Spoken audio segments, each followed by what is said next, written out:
നീ ഉറങ്ങിക്കോ എന്നവൻ പറഞ്ഞുകൊണ്ടിരിക്കും. ഒരു മനുഷ്യൻ ഉണരുകയും അല്ലാഹുവിനെ ഓർക്കുകയും ചെയ്താൽ അതിലെ ഒരു കെട്ടങ്ങട്ട് അഴിയും, ഒരു കെട്ടഴിയും.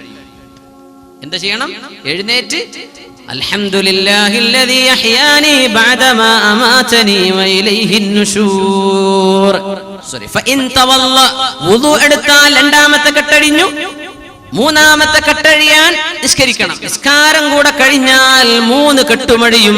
ഒന്നഴിയാൻ ദിക്ർ ചൊല്ലണം, രണ്ടാമത്തേതഴിയാൻ വുളു എടുക്കണം, മൂന്നാമത്തേതഴിയാൻ നിസ്കരിക്കണം.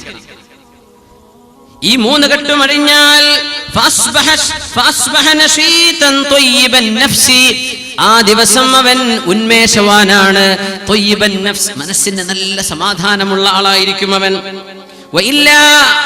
ഈ 3 കെട്ടുകളും കഴിഞ്ഞിട്ടില്ല. ഉണർന്നപ്പോ ആകെ പറഞ്ഞത് ഉമ്മ ചായ തരുന്ന, ആദ്യം പറഞ്ഞത് അതാണ്. അൽഹംദുലില്ലാഹ് എന്ന് പറഞ്ഞിട്ടില്ല, ദിക്ർ ചൊല്ലിയിട്ടില്ല, വുളു എടുത്തിട്ടില്ല, നിസ്കരിച്ചിട്ടില്ല.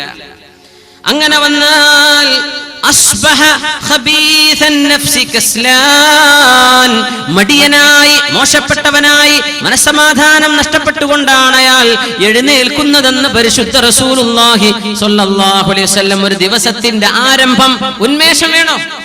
അത്രേ വേണ്ടൂ. നമുക്ക് റെഡ് ബുൾ കുടിക്കേണ്ട ആവശ്യമൊന്നുമില്ല.